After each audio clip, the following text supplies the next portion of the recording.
నమస్కారం. ఈరోజు మనం రెయిన్బో ఫౌండేషన్స్ లిమిటెడ్ గురించి మాట్లాడుకుందాం. ఈ మధ్య ఈ రియల్ ఎస్టేట్ స్టాక్ గురించి చాలా చర్చ నడుస్తోంది. అవును. దీని ప్రస్తుత ధర అంటే జూన్ 23, 2025 నాటికి ₹56.73 దగ్గరుంది. ఇది 52 వారాల గరిష్ట స్థాయి కూడా. కరెక్ట్. మన దగ్గర ఉన్న కొన్ని విశ్లేషణల ఆధారంగా ఈ కంపెనీ ఆర్థిక పరిస్థితి, దాని వాల్యుయేషన్ ఇలాంటివన్నీ కొంచెం లోతుగా చూద్దాం. ముఖ్యంగా నన్ను ఆకర్షించిందేంటంటే గత సంవత్సరంలో ఇదిచ్చిన రిటర్న్స్. కొన్ని రిపోర్ట్స్ ప్రకారం దాదాపు 200% నుంచి 300% వరకు లాభం వచ్చిందట. అవునవును, ఆ నంబర్ చాలా స్ట్రాంగ్గా ఉంది. ఇది ప్రధానంగా ప్లాట్లు అమ్మడం, ల్యాండ్ డెవలప్మెంట్, మార్కెటింగ్ చేసే కంపెనీ కదా. వాళ్ళ రీసెంట్ ఫైనాన్షియల్స్ చూస్తే, అంటే ఆర్థిక ఫలితాలు, వృద్ధి బాగా కనిపిస్తోంది స్పష్టంగా. సరే, ఆ ఫలితాల గురించి కొంచెం వివరంగా చెప్పండి. Q4 FY25 ఎలా ఉంది? Q4లో వాళ్ల ఆదాయం 56.85 కోట్లు. పోయినేడాదితో పోలిస్తే ఇది 66% పెరుగుదల. 66%? అది చాలా మంచి గ్రోత్ కదా. మరి లాభం? నికర లాభం 3.88 కోట్లు. ఇది అంతకుముందు క్వార్టర్తో పోలిస్తే ఏకంగా 152% పెరిగింది. అద్భుతం. మరి వార్షికంగా, అంటే మొత్తం FY25 సంవత్సరానికి? వార్షికంగా కూడా బాగుంది. ఆదాయం 156 కోట్లు. అంటే ఇయర్ ఆన్ ఇయర్ YOY చూస్తే 61.59% పెరిగింది. అలాగే నికర లాభం? నికర లాభం 8.01 కోట్లు. ఇది YOY 150.89% జంప్. నిజంగా ఆకట్టుకునే నంబర్సివి. నిజమే. ఈ గణాంకాలు చూస్తే చాలా ఆశాజనకంగా అనిపిస్తోంది. కానీ ఎక్కడో ఏదో ఆలోచించాల్సిన విషయం ఉందంటారా? అవును. ఇక్కడే మనం కొంచెం జాగ్రత్తగా ఉండాలి. ఈ వృద్ధి బాగుంది, కానీ కంపెనీ అప్పుల భారం చూడండి. అప్పులా? ఎంతుంది? డెట్ టు ఈక్విటీ నిష్పత్తి, అంటే కంపెనీ ఆస్తుల విలువకు అప్పులకున్న నిష్పత్తి 3.31గా ఉంది. 3.31 అంటే దానర్థమేంటి? అంటే కంపెనీ ఈక్విటీ, వాటాదారుల పెట్టుబడి విలువ కంటే దాదాపు 3 రెట్లకు పైగా అప్పులున్నాయని. ఇది సాధారణంగా రియల్ ఎస్టేట్ పరిశ్రమ సగటు కంటే చాలా ఎక్కువ. ఓహ్, ఇది కొంచెం రిస్కీనే కదా. వడ్డీ రేట్లు పెరిగినా లేదా క్యాష్ ఫ్లోలో ఏదైనా ఇబ్బంది వచ్చినా సమస్య అవ్వచ్చు. ఖచ్చితంగా. అది ఒక ముఖ్యమైన రిస్క్ ఫ్యాక్టర్. దాన్ని దృష్టిలో పెట్టుకోవాలి. సరే, ఇక స్టాక్ పర్ఫార్మెన్స్ విషయానికి వస్తే, మనం ముందే అనుకున్నట్లు గత ఏడాది రిటర్న్స్ 200-300% మధ్య ఉన్నాయి. అవును. అది మాత్రమే కాదు, గత 3 ఏళ్లలో సుమారు 551.9%, 5 ఏళ్లలో 485.15% రాబడినిచ్చింది. అంటే అసాధారణమైన పెరుగుదల ఇది. మరి ఇంత పెరిగినప్పుడు వాల్యుయేషన్ గురించి ఏమంటారు? అంటే స్టాక్ ధర మరీ ఎక్కువైపోయిందా? మంచి ప్రశ్న. అదే ఇప్పుడు చూడాల్సిన విషయం. వాల్యుయేషన్ కొంచెం ఆందోళన కలిగించేలానే ఉంది.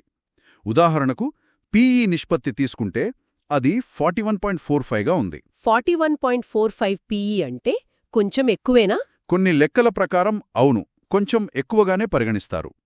అలాగే PB నిష్పత్తి, అంటే ప్రైస్ టు బుక్ వాల్యూ, 3.93 ఉంది. ఇది కూడా హిస్టారికల్ లెవెల్స్ కంటే ఎక్కువ. అంతేకాదు, investing.com లాంటి కొన్ని ప్లాట్ఫామ్స్ ఫేర్ వాల్యూ అంచనా వేస్తాయి కదా. అవును. వాళ్ల అంచనా ప్రకారం దీని ఫేర్ వాల్యూ 44.57 రూపాయల దగ్గర ఉండొచ్చు.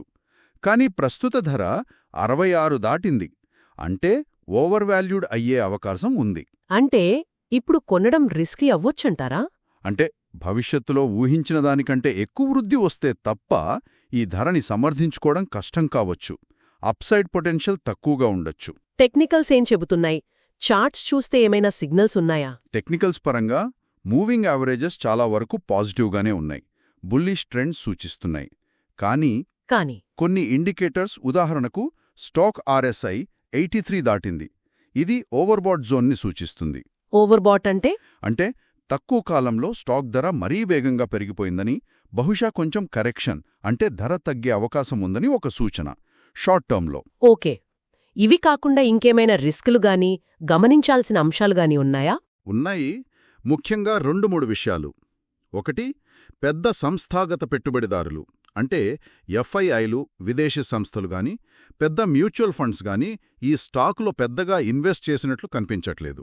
అది ఎందుకు ముఖ్యం? సాధారణంగా వాళ్ళు చాలా రీసెర్చ్ చేసి ఇన్వెస్ట్ చేస్తారు.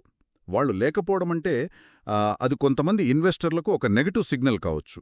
రెండోది, అనలిస్ట్ కవరేజ్ పెద్దగా లేదు. అంటే మార్కెట్ నిపుణులు దీనిపై టార్గెట్ ధరలు, రికమెండేషన్లు ఎక్కువగా ఇవ్వట్లేదు. మూడోది, ట్రేడింగ్ వాల్యూమ్. రోజూ ట్రేడ్ అయ్యే షేర్ల సంఖ్య తక్కువగా ఉంది.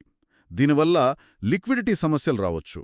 అంటే మనకు కావాలనుకున్నప్పుడు కొనడానికి లేదా అమ్మడానికి కొంచెం కష్టమవ్వచ్చు. అర్థమైంది.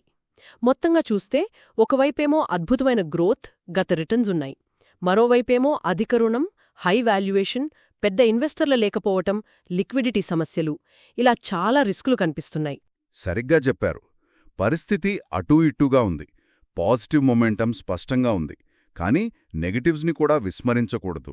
పెట్టుబడి పెట్టే ముందు ఈ రెండింటినీ బేరీజ్ వేసుకోవడం చాలా ముఖ్యం. రిస్క్ తీసుకునే సామర్థ్యాన్ని బట్టి నిర్ణయం తీసుకోవాలంటారు. అవును. ప్రతి ఒక్క రిస్క్ ప్రొఫైల్ వేరుగా ఉంటుంది. పూర్తి స్థాయిలో హోంవర్క్ చేసి రిస్కులను అర్థం చేసుకున్నాకే ముందడుగు వేయడం మంచిది. చివరిగా, కంపెనీ భవిష్యత్ ప్రణాళికల గురించి ఏమైనా సమాచారముందా? వాళ్ళు భవిష్యత్తులో కాటేజులు, చిన్న ప్లాట్ల వంటి ప్రాజెక్టులపై దృష్టి పెట్టాలని చూస్తున్నట్లు తెలుస్తోంది. అయితే ప్రస్తుతమున్న అధిక రుణం, ఈ హై వాల్యుయేషన్ల మధ్య ఈ కొత్త ప్రాజెక్టులు కంపెనీకి ఎంతవరకు బలాన్నిస్తాయి, లేదా రిస్కులను ఇంకా పెంచుతాయా? ఇది కూడా ఆలోచించాల్సిన విషయమే కదా. ఖచ్చితంగా. ఆ కొత్త ప్రాజెక్టులు ఎలా కార్యరూపం దాలుస్తాయి, వాటికి ఫండింగ్ ఎలా సమకూరుస్తారు, అవి లాభదాయకతను ఎలా ప్రభావితం చేస్తాయనేవి కీలకమవుతాయి. వీటిపై మరింత స్పష్టత వచ్చాకగాని పూర్తి చిత్రాన్ని అంచనా వేయలేం. సరే, రెయిన్బో ఫౌండేషన్స్ స్టాక్పై ఈ లోతైన విశ్లేషణ అందించినందుకు ధన్యవాదాలు. మీకు కూడా.